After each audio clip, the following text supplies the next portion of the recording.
৩,০০০ বছর। সময়টা ছোট মনে হতে পারে, কিন্তু একটি বন্দরের জন্য এটি অকল্পনীয় এক মহাকাব্য। পৃথিবীর মানচিত্র যখন অসম্পূর্ণ ছিল, যখন আজকের আধুনিক দেশগুলোর জন্মও হয়নি, তখন থেকে এই মাটির নেশায় উন্মত্ত ছিল পৃথিবীর শ্রেষ্ঠ রাজশক্তিগুলো। কখনো আরব বণিকদের লোনা জল, কখনো পর্তুগিজদের বারুদের গন্ধ, আর কখনো মুঘলদের বিজয় উল্লাস। সবই মিলেমিশে আছে এই মোহনার স্রোতে। আজকের ব্যস্ত চট্টগ্রাম বন্দরের আধুনিক ক্রেন আর কন্টেনারের আড়ালে চাপা পড়ে গেছে এক রক্তভেজা এবং রহস্যময় ইতিহাস। আজ আমরা সেই ধুলো জমা ইতিহাস খুঁড়ে বের করব। ইতিহাসের পাতা উল্টালে আমরা ফিরে যাই আজ থেকে প্রায় ৩,০০০ বছর আগে। ঐতিহাসিকদের মতে চট্টগ্রাম বন্দর কোনো সাধারণ জেটি নয়, এটি দক্ষিণ এশিয়ার আদিমতম প্রবেশদ্বার। ১৫০ খ্রিস্টাব্দে বিখ্যাত গ্রিক ভূগোলবিদ ক্লডিয়াস টলেমি যখন পৃথিবীর মানচিত্র আঁকেন, তখন তিনি সেখানে মাইজিনাম নামক একটি রহস্যময় বন্দরের কথা উল্লেখ করেছিলেন। গবেষকদের দাবি, সেই মাইজিনামই ছিল আজকের আমাদের এই চট্টগ্রাম। ভাবুন তো, যখন রোমান সাম্রাজ্য তাদের দাপট দেখাচ্ছে, তখনও পৃথিবীর এক প্রান্তের মানুষ এই বন্দরের নাম জানত। অবিশ্বাস্য হলেও সত্যি, এই একটি জায়গাকে ইতিহাস অন্তত ৪৮টি ভিন্ন ভিন্ন নামে চেনে। কখনো এটি ছিল রম্যভূমি, কখনো জাটিগ্রাম, আবার কখনো রোসাং। কিন্তু চাট্টিগা নামটা এলো কোত্থেকে? ইতিহাস বলছে ১৩৪০ থেকে ১৩৫০ সালের দিকে এই অঞ্চলে ইসলাম প্রচার করতে ১২ জন আউলিয়া এসেছিলেন। তারা পাহাড়ের উপর একটি বিশাল আকার মাটির প্রদীপ বা চাট্টি জ্বালিয়েছিলেন অন্ধকার এবং অশুভ শক্তি তাড়াতে। সেই আধ্যাত্মিক আলোর চাট্টি থেকেই আজকের চাট্টিগা বা চট্টগ্রাম। সময়টা তখন নবম শতাব্দী। ইউরোপ যখন কেবল নিজেদের গুছিয়ে নিচ্ছে, তখন আরব বণিকরা তাদের বিশাল সাম্পান নিয়ে পাড়ি জমাতেন এই বন্দরে। তারা এই জায়গার নাম দিয়েছিলেন শাতুল গঙ্গা বা গঙ্গার মোহনা। এখান থেকেই বিশ্বখ্যাত মুসলিম কাপড় আর সুগন্ধি যেত বাগদাদ আর দামেস্কে। অর্থাৎ ৩,০০০ বছর আগে যা শুরু হয়েছিল, মধ্যযুগে এসে তা হয়ে ওঠে পৃথিবীর সবচেয়ে কাঙ্ক্ষিত বাণিজ্য কেন্দ্র। আমাদের এই মাটির ইতিহাস কত গৌরবময় তা হয়তো আমরা অনেকেই জানি না। নিজেদের শেকড়কে চেনার এই যাত্রায় আপনিও আমাদের সঙ্গী হতে পারেন। ভিডিওটি ভালো লাগলে সাবস্ক্রাইব করে আমাদের পাশে থাকুন, যেন এই অজানাকে জানার লড়াইয়ে আমরা আরও এগিয়ে যেতে পারি। ১৬শ শতাব্দী। বাংলার আকাশে তখন ঘোর বিপদের মেঘ। যে বন্দর ছিল আরব বণিকদের শান্তির স্বর্গরাজ্য, সেখানে হঠাৎ হানা দিল একদল ভয়ঙ্কর মানুষ। হাতে তাদের উন্নত আগ্নেয়াস্ত্র, চোখে রক্তলিপ্সা, আর জাহাজের মাছ তুলে উঠছে পর্তুগিজ পতাকা। তারা এই বন্দরকে নাম দিয়েছিল পোর্তো গ্রান্ডে বা মহান বন্দর।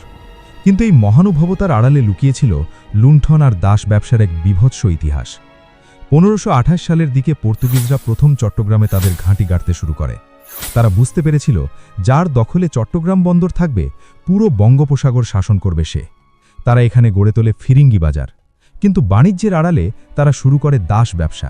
নিরীহ মানুষকে ধরে নিয়ে বিদেশের বাজারে বিক্রি করে দেওয়া ছিল তাদের নিত্যদিনের কাজ। দীর্ঘ ১২৮ বছর চট্টগ্রাম ছিল কার্যত এক নরক।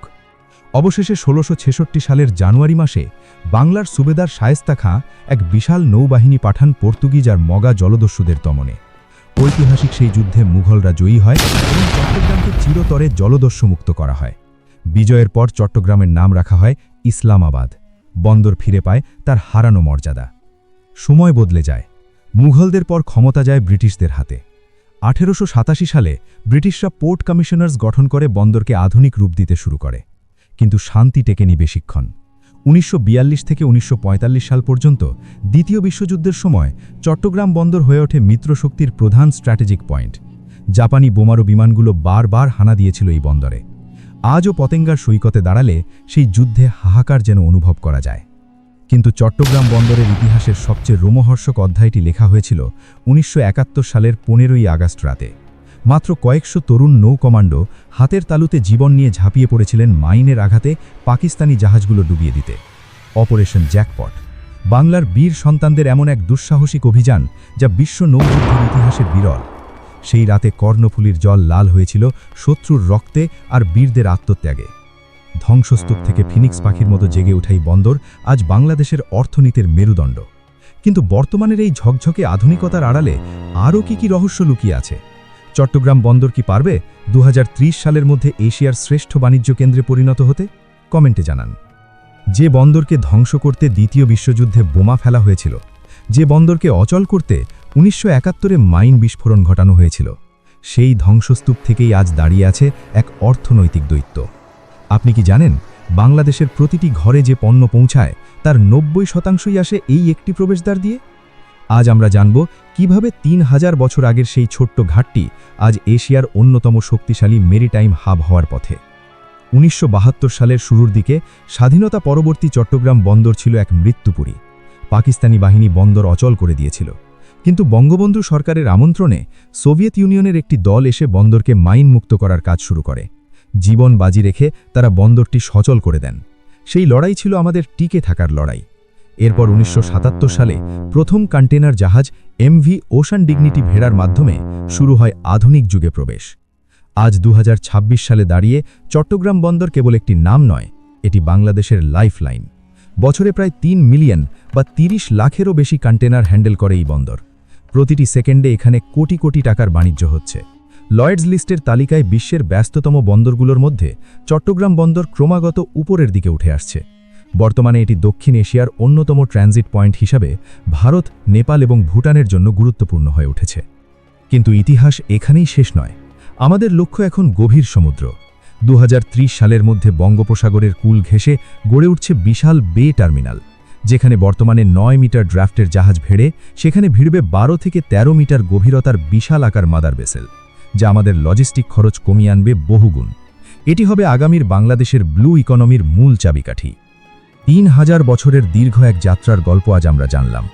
যে মোহনায় একসময় আরব বণিকদের পাল তোলা জাহাজের ছায়া পড়ত, যে মাটিতে একসময় পর্তুগিজ দস্যুদের বারুদের গন্ধ মিশেছিল, সেই চট্টগ্রাম বন্দর আজ কেবল ইট পাথরের জেটি নয়, এটি আমাদের বেঁচে থাকার স্পন্দন, আমাদের গর্বের এক জীবন্ত মহাকাব্য। আমরা প্রায়ই বিন্দেশি ইতিহাস নিয়ে রোমাঞ্চিত হই, কিন্তু আমাদের ঘরের পাশেই যে এমন বিশাল এক ইতিহাস লুকিয়ে আছে তা হয়তো অনেকেরই অজানা।